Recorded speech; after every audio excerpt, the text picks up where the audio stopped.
Oh, ladies and gentlemen, where are we at with this Jay Slater case? Of course, we have been on a roller coaster of a ride, ladies and gentlemen, and we are more or less back to square one. Some people might hear that and say, look, I told you so. You ain't getting nowhere with this case. You're rinsing, repeating, talking about the same old stuff over and over and over again. Well, wrong. That's not the case, because over the past couple of weeks and months, we've gathered new information, crucial information that proves there has been a cover-up. Someone has been pulling a wool. As I've mentioned recently, the last angle I wanted to look at was the Rolex angle. Literally, we've done a whole 360 back to the Rolex. And to be honest, we were scrapping through all of those theories, all of those conspiracies to literally get back to one truth. And that truth is the stolen Rolex. But the only problem I'm having with that stolen Rolex, which might sound like a contradiction, is how true is that situation. Because from my research, there was an article published sometime in 2023, around the summer of 2023, talking about a watch being stolen. Exactly a year later, we have this story about a watch being stolen, which can't be verified, and somehow Jay Slater, who's going to end up being found dead, is being linked to the theft of this watch. So going back to the drawing board, going back to the start of this investigation was so crucial. And that's the reason why I said the Rolex angle was the last angle we're going to be looking at. And the main reason for us going back to the Rolex situation is because of Jay Slater's friend Sol. He jumped on Rocky's live, stuck it on Rocky, stuck it on Ayab more or less, and told them that they stole the watch and took Jay to the Airbnb with them. A day later, 2 days later, we have Ayab confirming details that contradict his earlier statement, because he tells us that what Sol did mention was true, a Rolex was stolen, a fight did break out. He even gave us the description of what type of Rolex it was. Now that's so weird for a person who 8-9 months ago didn't know anything about a watch, who downplayed the watch. He asked us what color the watch was, what brand the watch was, really downplayed it, made it look like the trolls are the ones that created that watch theory. But that's it right there, the real truth behind that Rolex situation. Can we believe that situation really took place? Again, in the Central Club podcast, Ayab brushed it off as if people deal with fake watches, people have watches going missing. This is a regular thing that happens in Tenerife, according to Ayab. But again, still downplayed it in that podcast. He made it look like someone else made that shit up. Now, this is really crucial, ladies and gentlemen, because I've been explaining to you that this is the Ayab Qasim story. This whole story belongs to Ayab Qasim. Everything has been fabricated by Ayab. Not only have I got something that's extremely interesting and potentially going to prove Ayab was the person that took the picture of Jay in the back of the car, but when I mentioned to Ayab myself that he was a great photographer in terms of taking that picture of Jay, his response was, stop grassing. I've never been a grass in my life, so for him to say stop grassing, there was only one thing that he was implying. There was only one thing that I was able to take from that. I knew exactly what to take from that, because for one, I've never been a snitch or a grass in my life. Two, I proved to you and multiple other people saw it clear as day that the witness statement that Ayab put up on his TikTok account was a fabricated statement that he fabricated. Information on that statement fabricated. He then went onto a live stream promoting his own delusion in hope that other people were going to lap it up and believe in the BS that he created on his laptop. So the only thing I can take from Ayab's responses is that someone like myself should know what the crack is. And again, what I mean by that is just the life experiences that I've had to go through.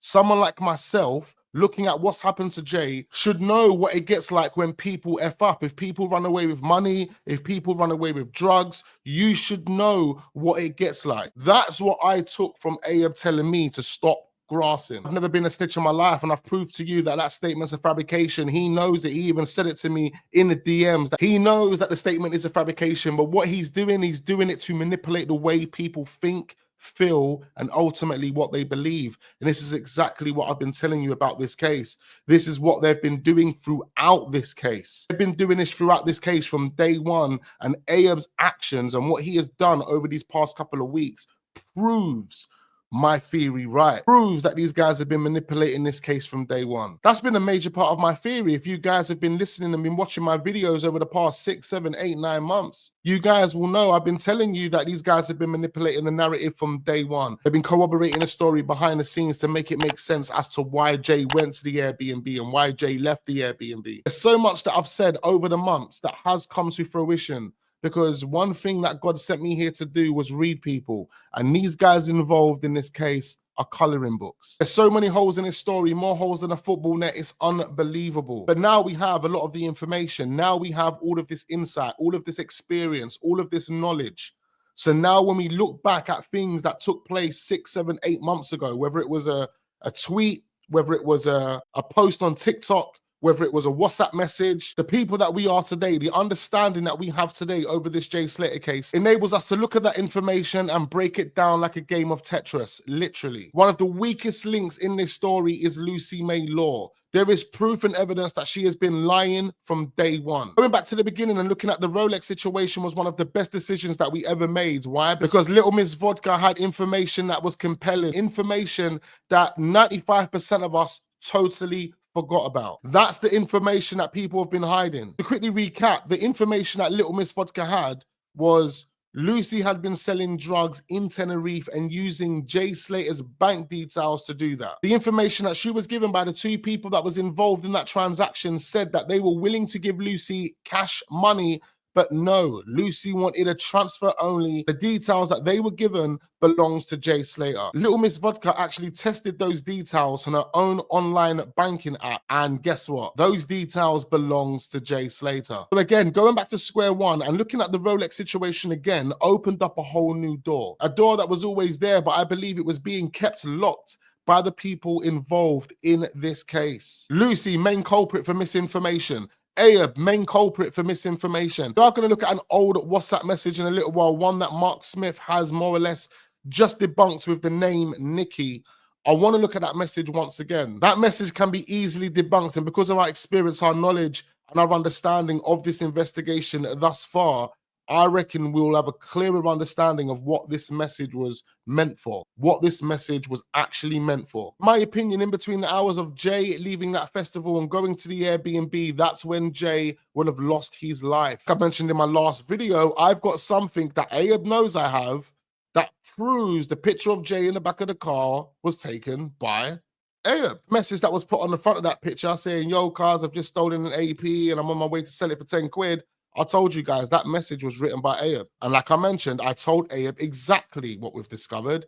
And his response was, stop grassing. Okay, cool. Here we go. Firstly, I want to start by saying I much appreciate every single one of you. Make sure we are hitting up the like button. Do subscribe to the channel if we are newly watching. I'm so glad that we went back to the Rolex situation, because whilst we were reinvestigating that situation itself, we actually found a truth. The truth is, this ain't got nothing to do with a Rolex. Jay wasn't involved in stealing a Rolex. But what Jay was involved in was being a money mule. And that right there extremely compels me. That right there is extremely believable, not only based on the fact that Little Miss Vodka was able to confirm that those details that she was given did belong to Jay Slater, and those people had no agenda. Those people just said, look, we saw this girl, she sold us a pill, her name was Lucy, and she wanted the money transferred into this account.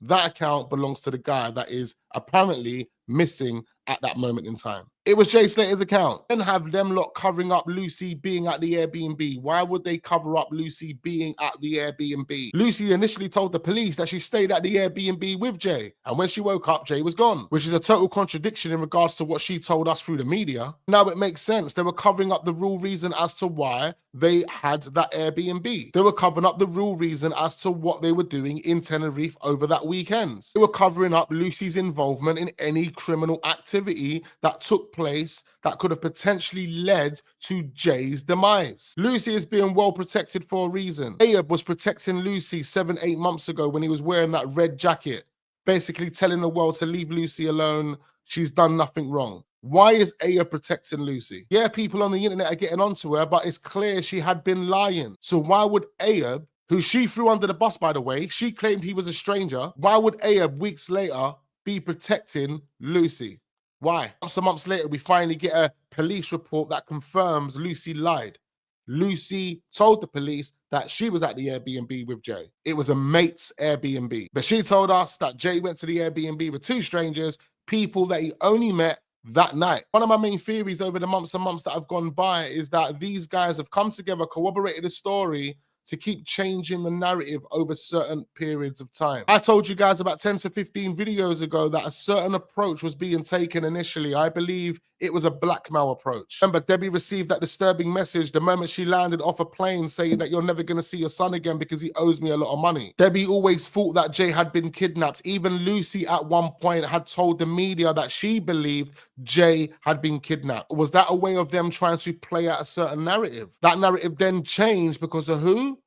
What did I tell you guys before? Oh yeah, Mark Williams Thomas. Mark Williams Thomas landed and the narrative had to change. Went from Jay to being kidnapped to Jay losing his key and finding himself at this Airbnb because all of his friends kind of left him. I believe, and as I said to you guys before, the moment Mark Williams Thomas landed, they done their research, realized that this guy was some sort of big deal, and decided that they were going to change their narrative, make themselves look like the innocent ones, make themselves look like the good guys, make themselves look like the heroes. Give Mark Williams Thomas planted information like Jay drinking out of the Hennessy bottle all by himself. Rocky sleeping in the car with some audio in the background of Jay behind the camera. Again, think about the amount of time that it would have taken Mark Williams Thomas to land in Tenerife before he would have received that information.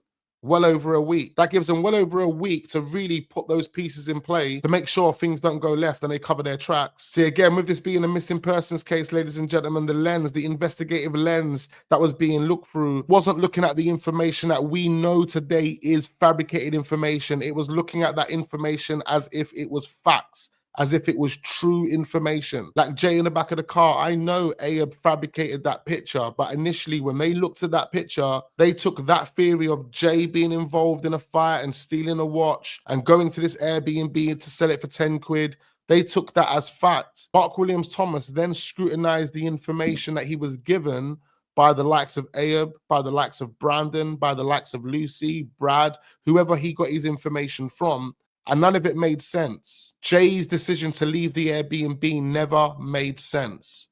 And when he was given the information of Jay having 2 knives, that made Mark Williams Thomas believe Jay left that Airbnb in fear for his life. Put all of that information together, a fake stolen Rolex that Jay claimed he was en route to selling, 2 strangers from London who he's gone to an Airbnb with. Within a space of an hour, he leaves that Airbnb going the wrong way. And he's also been given intel that he could have potentially left with knives. Now put yourself in Mark Williams Thomas' shoes and tell me that what I've just said there isn't plausible. It makes sense for Mark Williams Thomas to then believe Jay feared for his life. Whatever happened that night led to Jay fearing for his life, leaving the Airbnb in the manner that he did, and just going the total wrong way because he was clearly hiding from someone. They're the dots that Mark Williams Thomas was connecting based on the stories that he was given by the people that fabricated this story, because the Rolex situation never took place. The stolen Rolex couldn't get verified by Mark Williams Thomas or anyone from the media. Why? Because that story happened a year prior to Jay being at Tenerife. It was a fake story. No one's Rolex got stolen. No one's AP got stolen. They just made it look like Jay had done something wrong and needed to get away, whilst making it look like Jay was in high spirits. Everything was fine with Jay. There was nothing wrong. But now we have this new information about Lucy having drug money transferred to Jay Slater's account.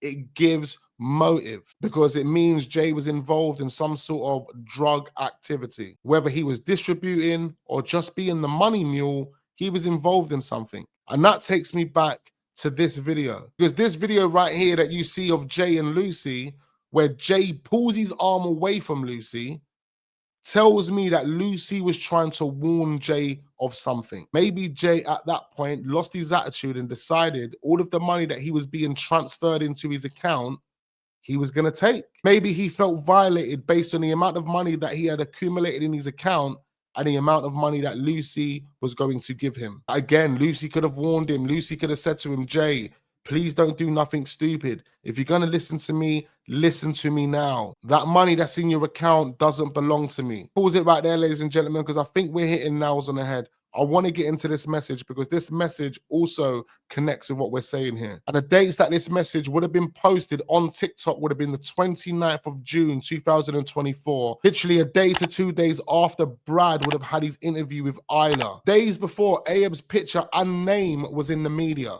it doesn't mean that Mark Williams Thomas hadn't already contacted Ayub at that point, because he might have already tried to contact him at that point, but never revealed any information to the media. Even when Mark Williams Thomas said that he had the picture of the person, he had the name of the person, and he would reveal it to the world unless that person come forward, makes me even believe that was planted. Ayub don't mind being the fall guy because he directly isn't responsible for doing anything to Jay. However, he is responsible for taking Jay to his demise. So let's look at this again. So it says, "Hi, Debbie. I was on a flight to Tenerife with Jay, Lucy, and Brad, became close with them."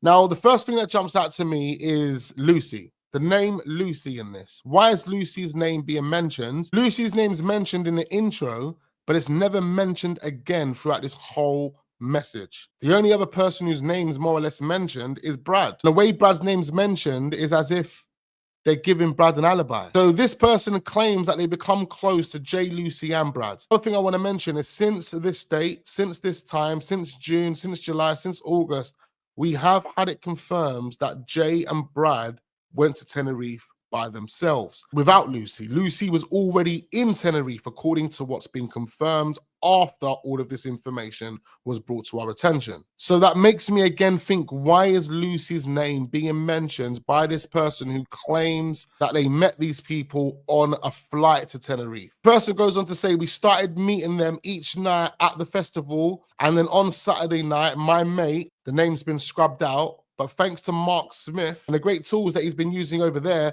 that name belongs to a Nikki. That name is Nikki. But why would they scrub out the name Nikki? Nikki, the name Nikki has never been mentioned in this case whatsoever. There's been no Nikki, no friends called Nikki, no associate called Nikki, no Nikki whatsoever. So why the need to scrub out the name Nikki? Why? Who is Nikki? It says, "On Saturday night, my mate Nikki and Jay tried to get some cocaine, but Jay said he literally had no money left." So make that make sense. Jay's only been in Tenerife for less than 48 hours, but he has no money left, although we've got evidence to prove that Lucy was having drug money transferred to Jay's bank account. How does Jay have no money? It says, "On Saturday night, Monday morning, me and my mate, Nikki, went to Brad's hotel at 5 to 7 in the morning." 5 to 7 in the morning. Now, that's a time where we know the narrative puts Jay at the Airbnb. That's when Jay would have taken the picture of the blanket and put it on his Snapchat. So if we take what this guy's saying as gospel, it basically gives Brad an alibi. It basically says Brad wasn't at the Airbnb and Brad was at the hotel when Jay was at the Airbnb. See, the only problem we have with this slight statement, the fact that these two people claim to have been with Brad at 5 to 7 in the morning, chilling, receiving calls from Jay, basically. I don't understand why Brad never mentioned that in his interview to Isla. There was no mention of Brad being at his hotel with two strangers that he only met on a flight to Tenerife on the phone to Jay when he was in the mountains. I mean, make that make sense. Why is Brad at his hotel with two strangers that he doesn't even know? And Lucy tells us that Jay went to the Airbnb with two strangers he doesn't even know. These guys are just linking up with strangers and going back to apartments. So what they're doing is they're giving Brad an alibi, but they're also basically saying that they was involved in some sort of drug taking. One thing that Debbie kind of implied in her interview with The Sun is that she knows Jay takes some type of drugs. She kind of implied that, look, Tenerife is a place whereby you ain't coming to Tenerife without taking drugs. She knows Jay goes to festivals. She knows the type of guys Jay hangs about with. She knows they probably smoke weed and on an occasion they might take a bit of cocaine. If you fabricated a message to send to Debbie to make it look like Brad's innocent, but there was a moment of some drug consumption and Jay was looking for drugs, Debbie ain't going to look at this any type of way because she knows that Jay, on an occasion, does take some cocaine. So it's okay for them to mention that me and Jay was trying to get cocaine. But what doesn't make any sense is Jay not having any money left. It says here that Brad contacted Jay to let him know we were coming. Pause. When you think about that, coming where? Pause. Where? Where was you going? How can two strangers and Brad be phoning Jay, telling him that they're en route to him? Where are you en route to? Why didn't Brad mention this to Isla? It goes on to say, Jay then mentioned he was going to try and come back to Brad's. So that is a way of saying, yeah, Jay left the Airbnb. He spoke to Jay and we was going to go to Jay, but instead Jay told us he was coming to us. So we didn't go there. We decided to just sit here and wait. Now, this person that sent Debbie this message, we don't know who they are. We don't know who Nikki is. They've never been able to come forward and verify this message. They've never been able to come forward and say, yep, we're the ones that sent Debbie that message. I don't understand why. Why would they be hiding? Why? Why would they be doing that? Unless this is someone else trying to make it look like, oh yeah, we're back to that fabrication. We're back to making it look like, we're back to manipulating the way people think, feel, and what they believe. There are other parts of this message that we're going to get into that don't make any sense, and it seems like they are throwing Ayab under the bus. But you got to think, if this is around the 29th of June and Mark Williams Thomas has already landed, then Ayab would have already known. And they had then played Mark Williams Thomas and they were manipulating what Mark Williams Thomas is thinking, then they would have already known that Mark Williams Thomas knows who Ayab is. So if they would have already known that at this point in time, the 29th of June, throwing Ayab under the bus is an absolute minor, because Ayab is the guy that's going to come forward and take control of the narrative and tell us exactly what it is thereafter. He's even going to take on the persona of Johnny Vegas and then bring in a mate called Rocky and make it look like he was the other person that was with him. Mark Williams Thomas thought he was looking for a person named Johnny Vegas. Everyone online got that Johnny Vegas from Malta or for wherever he was and thought he was the Johnny Vegas that Ayab and these lot were talking about. But no, because I told you guys all along. Mark Williams Thomas misinterpreted that bit of information. Johnny Vegas that Mark Williams Thomas was looking for wasn't called Johnny Vegas. He was called Brandon Hodgson, Ayab's mate. The mate that Ayab's been protected. Name that Ayab fouls to mention. The name that Ayab will never mention ever again. Not after that live he done when he said he was going to get Brandon into the Telegram group and people weren't getting it for free. Remember that, Ayab? So like this person was saying, Jay told them that he was going to go back to Brad's. It's then we received a FaceTime call from Jay on Brad's phone. So the FaceTime call that Brad claims he had with Jay, these two people are also verifying. They're also saying that we were there with Brad when he received this call.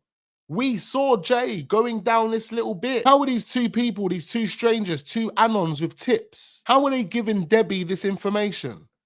How? How was it possible? So this is the part where it says he left with 2 kitchen knives as he didn't feel safe because he had previously mentioned to us in a Snapchat message that he had robbed an AP. He believed this is to pay off a drug debt, as he said he had no money on Saturday night. Now, what drug debt are they talking about? There's no mention of Jay being involved in some sort of drug debt. So how can they say we believe this is to pay off a drug debt?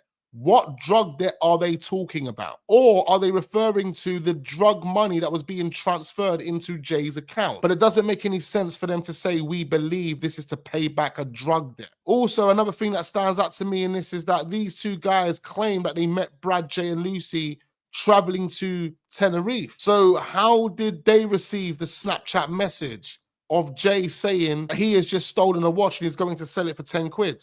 How did they receive that message? Furthermore, I was told that that message was added to a WhatsApp group. How did these two strangers get their hands on that information? And they say it as if Jay told them. Why would Jay tell them? Jay doesn't even know you. Why would he tell you? So again, this is manipulation at its finest. It's trying to push the Rolex story, trying to make it look real, hiding the real story. Yeah, we can tell the world that me and Jay were looking for cocaine.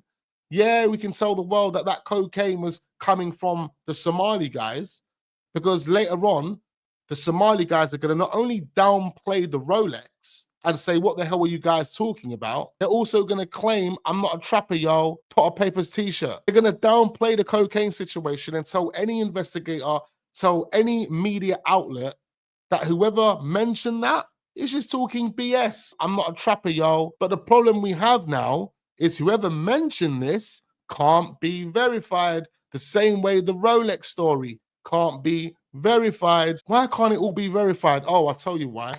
because it's all made up. This was to manipulate the way Debbie and the family was thinking, what they were feeling, and ultimately what they were believing at that time. I wouldn't be surprised if it was this message that made Mark Williams Thomas believe that Jay left with the 2 knives. Again, planted information to make it look a certain way. But one thing we can say right now is this story about the Rolex myth. It didn't happen. Not when Jay was in Tenerife anyway. So it says here, someone who Jay was with at the festival seemed to have a big amount of cocaine each. It says cocaine each, and then the next message that we've got after this one basically says, obviously been getting his cocaine off someone who we believe to be the Somalians that Jay left with. These people are saying that whoever Jay was with had a lot of cocaine, and they believe Jay and whoever he was with who had a lot of cocaine was getting that cocaine from the Somali guys who Jay left with. Goes on to say, on Wednesday, my friends visited the Pot of Paper coffee shop, and a Somalian man mentioned to us that he had a long night giving a police statement. I thought only snitches and grasses give police statements. I don't know. As his friend's friend had gone missing, and he was the last person he's seen, as he was the man who drove him to the apartment in the small white rented vehicle. He took it upon himself to mention this. So this person is basically saying his mate was at the cafe. They got told by a Somalian guy that he had a long night at the police station making a police statement because his mate went missing. Now, let's say this is true. Why would Aya be randomly working and telling random people in the cafe that he had a long night at the police station making police statements?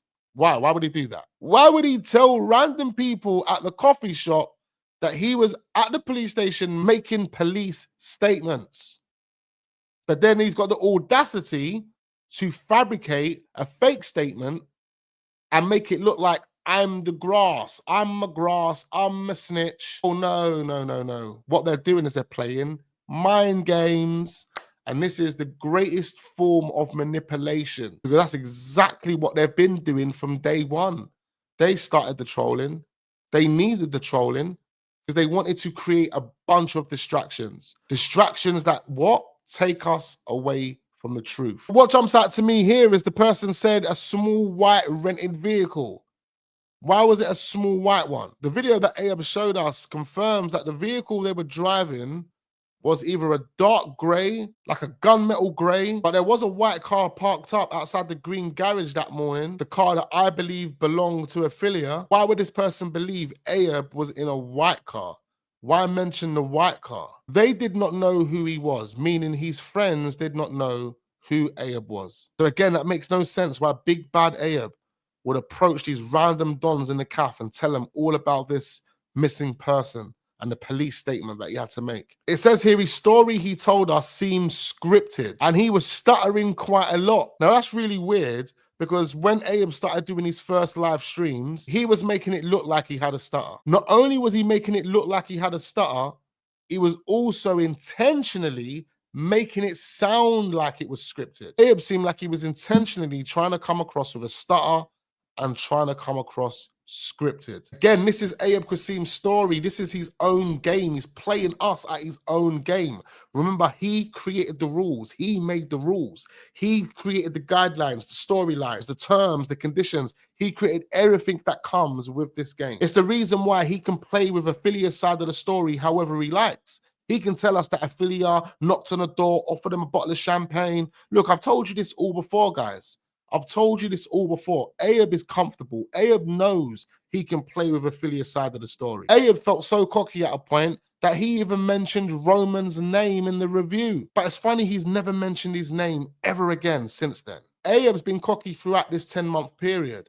It's the reason why he slipped up multiple times. Ayab's got an ego, and really and truly, Ayab wants to come out and tell the world that I did that shit and you, man, can't do nothing about it. He has to be careful with what he's saying, but if you actually really listen to what Ayab's saying, he's telling you exactly what you need to know. Even down to the 2 people that Ophelia turned up to the Airbnb with and the guy that was pushing the wheelbarrow. I think Ayub was telling us the truth when he told us that part of the story. See, remember, Ophelia doesn't mention any interactions at the Airbnb, and why would she? She is there to tell us one side of the story, and that's, I saw this guy at the bus stop, and later on, I see him walking the wrong way, in the direction of where you're actually going to find his body 29 days later. But taking it back to the two people that Ophelia would have been outside the Airbnb with, that could be the reason why she doesn't mention any interactions with the Airbnb. But what did Ayub say? The wheelbarrow. What's the wheelbarrow helpful for? Moving and removing a body from one car to the next. Those like myself who know how to read between the lines will understand exactly what Ayub was talking about. So again, I believe that Ayub was telling us the truth when he said that Ophelia and two guys turned up to the Airbnb with the wheelbarrow because they were there to move Jay's body from one car to the other. Actually, you know what? I'm starting to think, based on Ophelia's actions and the way she treated the family, the two interactions that Ophelia had with Warren and Zach, because that's right, there were two. There was one where she stopped them from going into the cafe, and the second one's when she pulled her chairs and her tables in and shut the shutters. But why was she acting that way? Why would she stop them from going into the cafe? Maybe, just maybe, Jay was putting that wheelbarrow wheeled into that cafe and put into one of those big, gigantic freezers. Now, the reason I say that is because there was no scent, no trace of Jay when those canines, when the Guardia Civil was searching that ravine, searching the road that Jay walked up, searching the path that Jay allegedly walked along. They went there with their canines, they went there with drones, they went there with volunteers, mountain rescue team, nothing whatsoever. Nobody, no scent, no trace whatsoever. If their story is true and Jay would have went off road and Jay was dehydrated, Jay was sweating, Jay had cut himself by a cactus and he was bleeding out to a certain degree, those dogs would have been able to find him within the first couple of days. It never would have got to a point where the Guardia Civil was saying they're calling off the search because there is no trace of Jay in that area. And that right there potentially connects with the guy who had the wheelbarrow, who wheeled Jay into the cafe and stuffed him in a fridge, allegedly. Also can then connect with the noise that took place in Mascot the night England was playing in the Euros, when all of the animals went absolutely wild. They went absolutely wild to the point where they were waking a bunch of people up. Yeah, another massive point that I want to make about the animals waking DTR up and making all of that noise. What I want to make about that is I was listening to that so closely. I was comparing it to the audio of Jay and Ayub laughing at Rocky in the back of the car. And there was one animal that I just couldn't hear in DTR's video, not whatsoever. And this particular animal would make that noise at any time of the day. See, a lot of people would associate that noise with rise and shine. That's because of cornflakes. Cockle-doodle-doo sounds that you hear in that audio with Jay and Ayub allegedly laughing at Rocky in the car, you hear the cockle-doodle-doo sounds. You hear cockle-doodle-doo. You hear it in the background. When those animals are going absolutely berserk in DTR's video, you hear no chickens, you hear no cockle-doodle-doos. You hear none of those sounds whatsoever. You hear none of those chickens whatsoever. So how do you hear them in the audio of Jay and Ayub outside the Airbnb, but you don't hear them in DTR's video when all of those animals are going absolutely berserk? They would in fact probably be the loudest animals out of the bunch, but you hear no chickens. That's what also made me believe the audio that Ayub gave us was fake. Warren confirms to me that it sounds like he's Jay.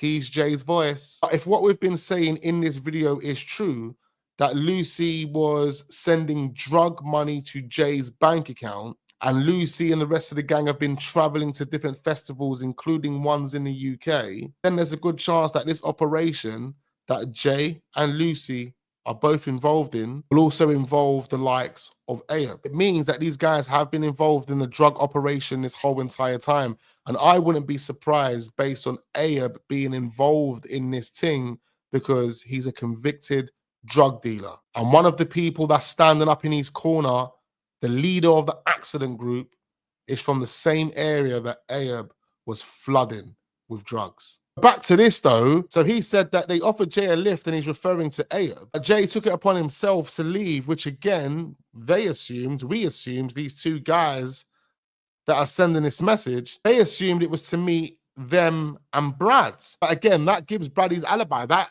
tells the world that Brad wasn't at the Airbnb. We were with him at the hotel. Now, this is the most interesting part of this message. Listen to what this says.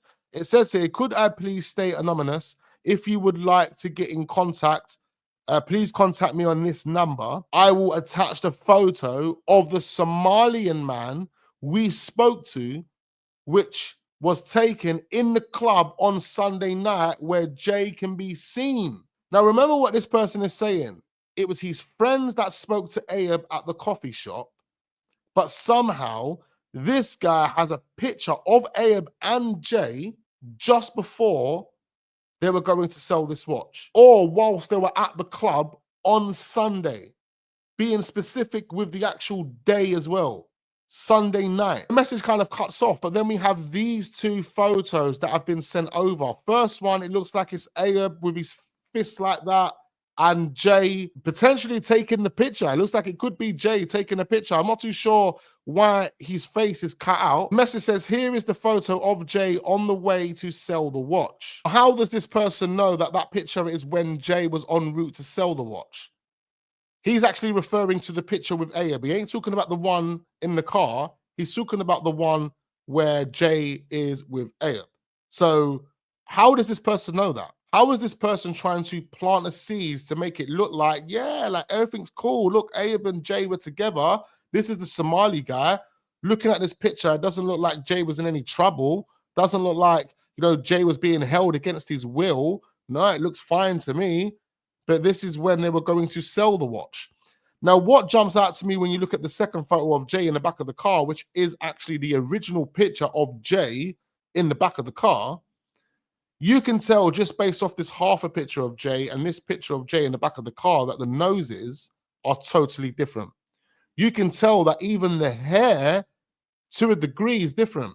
You can even tell that the face shape looks different, just based on this half a picture in this picture of allegedly Jay at the back of the car. However, whoever this is in the back of the car is wearing Jay's glasses, they're wearing Jay's t-shirt, and there is a slight resemblance to Jay. But like I've said, the only way this could be Jay, in my opinion, is if this is Jay with a broken nose. Or maybe I could be wrong. Maybe this is a totally different person and they're just making it look like it's Jay. But the last part of the message basically says, and this is the snap that I received of Jay talking about the watch.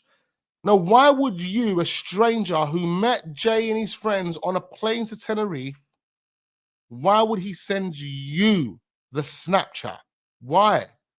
Why would he send you the Snapchat? It makes no sense whatsoever. And as I told you, this picture of Jay in the back of the car is a fabricated picture. The picture has been fabricated by Ayub. The message on the front of this picture has been fabricated by Ayub. The picture of Jay in the blanket, fabricated by Ayub. And whoever else was involved in the demise of Jay Slater. One other person for definite who was involved, based on the information that we have, based on the evidence, based on the facts, is Lucy May Law. There we have it, ladies and gentlemen. We hadn't dropped a Jay Slater video for a few days now, so I thought I'll give you an extended version. That message right there, in my opinion, is a fabricated message. I don't believe there were any strangers whatsoever who knew what was going on at that time with Jay. The people that put that message together to send over to Debbie were doing exactly what Ayub's been doing from day one.